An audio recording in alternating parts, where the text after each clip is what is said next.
Now, while some things are better shared alone, the horror genre is not one of them. There is nothing more thrilling than being scared out of your mind right next to a friend or a partner, so you can both bask in the horror together, and sometimes simply because something is too genuinely terrifying to watch alone. So today on Top 5 Scary Videos, I'm going to be counting down our list of the top 5 scary horror movies you can't watch alone, part 3. Before we begin though, be sure to stick around until the end of the video where I'll be responding to some of your comments. And with that, let's jump in. In at 5, It Follows 2015. It Follows is a 2015 supernatural psychological horror film written and directed by David Robert Mitchell, and starring Micah Monroe, Kea Gilchrist, and Jake Weary, with the plot centering on a teenage girl named Jay who is pursued by a supernatural entity after a sexual encounter. Now, infection in horror movies is spread in numerous ways: a bite, a videotape, even a button from a jacket. However, It Follows takes a new spin on things and spreads infection when characters get it on. It Follows is set up like it shouldn't be scary, yet it is, with teenager Jay being plagued by ghosts that no one else can see. Ghosts that slowly and endlessly walk towards her until she passes it on. The movie isn't just scary, it is terrifying, with some of the most unnerving jump scares that will have you turning off the movie or grabbing onto a friend for help. The most effective scares comes from the relentlessness of the ghosts, who are completely dead-eyed with one goal: to pursue Jay and kill her unless she passes on the infection. The film itself has sparked numerous interpretations from film critics in regard to the source of it and the film's symbolism. Some have interpreted the film as a parable about HIV/AIDS, other sexually transmitted infections, and the social perceptions of thereof, the sexual revolution, and primal anxieties about intimacy. However, director David Robert Mitchell has stated, I quote, "I'm not personally that interested in where it comes from. To me, it's dream logic in the sense that they're in a nightmare, and when you're in a nightmare, there's no solving the nightmare, even if you tried to solve it. It Follows is a modern masterpiece that you definitely can't watch alone, and will also have you avoiding one-night stands." Sorry. Coming in at 4, REC 2007. REC is a 2007 Spanish found footage horror film that centers on a reporter and her cameraman who are covering a firefighter intervention in an apartment building in Barcelona. As the situation escalates after some of the building's occupants show animalistic and murderous behavior, the reporter and cameraman find themselves confined inside the perilous building. REC ramps up slowly but incredibly effectively, with you not realizing how tense you are until it is way too late. The film is essentially another zombie movie, however REC feels more like an infection horror than the shuffling horde we see in movies like 28 Days Later. The movie is incredibly claustrophobic, with the residents trapped inside an apartment block with no way out and no one to trust, because as time passes, in real time, more and more residents are becoming infected by the unknown virus, and there's nowhere to go but up. Up the stairs and into the apartment penthouse where something even more terrifying and grotesque is lurking in the shadows. Prepare to be hiding behind a friend by the time you reach the night vision hued third act. Trust me. As it stands, the movie holds an approval rating of 89% on Rotten Tomatoes, with the general consensus reading, "Plunging viewers into the nightmarish hellscape of an apartment complex under siege, REC proves that found footage can still be used as an effective delivery mechanism for sparse economic horror."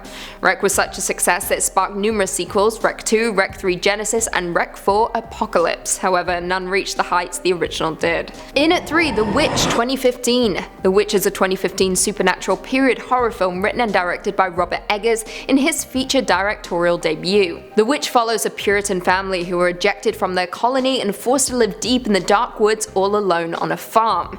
They then begin to encounter forces of evil in the woods beyond their New England home.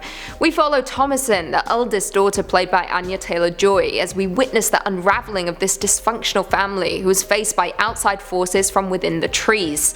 It's a love it or hate it kind of movie, with The Witch being an incredibly slow burn. However, before you know it, the horror hits, and absolutely everything about this movie is terrifying. From the shrill screams of the young twins to the monstrous goat known as Black Phillip. The Witch is a truly unique horror and a modern day masterpiece. On our favourite website, Rotten Tomatoes, the film holds an approval rating of 90%, with the general consensus reading, "As thought-provoking as it is visually compelling, The Witch delivers a deeply unsettling exercise in slow-building horror that suggests great things for debuting writer-director Robert Eggers." Justin Chang went on to state, I quote, "A fiercely committed ensemble and an exquisite sense of historical detail conspire to cast a highly atmospheric spell in The Witch, a strikingly achieved tale of a mid-17th century New England family's steady descent into religious hysteria and madness." In at 2, Hereditary 2018. Hereditary is a 2018 supernatural horror film written and directed by Ari Aster in his feature film directorial debut. It stars Toni Collette, Alex Wolff, Millie Shapiro, and Gabrielle Byrne as a family haunted by a mysterious presence after the death of their secretive grandmother. At no point during the entire runtime of Hereditary do you feel like you can take a breath. It's adrenaline pumping but also absolutely terrifying to the point that you can't look away. From Toni Collette's miniature dioramas to a car ride that leaves you quite literally red in the face, no part of the movie feels safe in the slightest. You can't quite put your finger on why that is. Writing for Rolling Stone, Peter Travers called it the scariest movie of 2018, stating,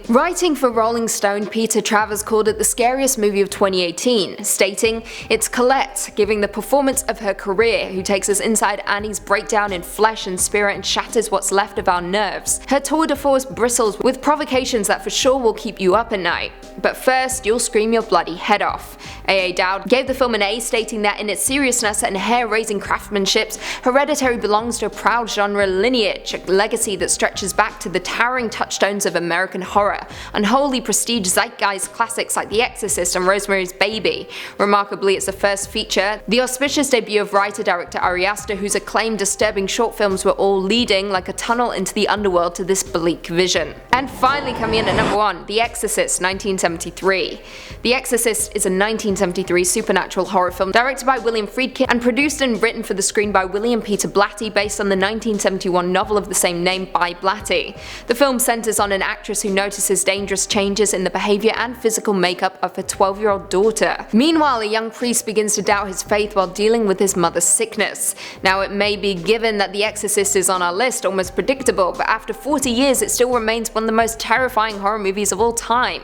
We follow Reagan, the daughter of an actress who one day dabbles with a Ouija board in her basement, unknowingly releasing the demon Pazuzu into her body. The Exorcist is unnerving from start to finish, and at no point do you ever feel safe as an audience member as you watch a poor child go through unspeakable acts of violence and torture at the hands of a terrifying demon who seeks to use her as a vessel. From words being scratched on her body to being impaled with a crucifix to levitating off of the bed, The Exorcist is a tough watch even for veteran horror lovers and still remains one of the scariest movies of all time.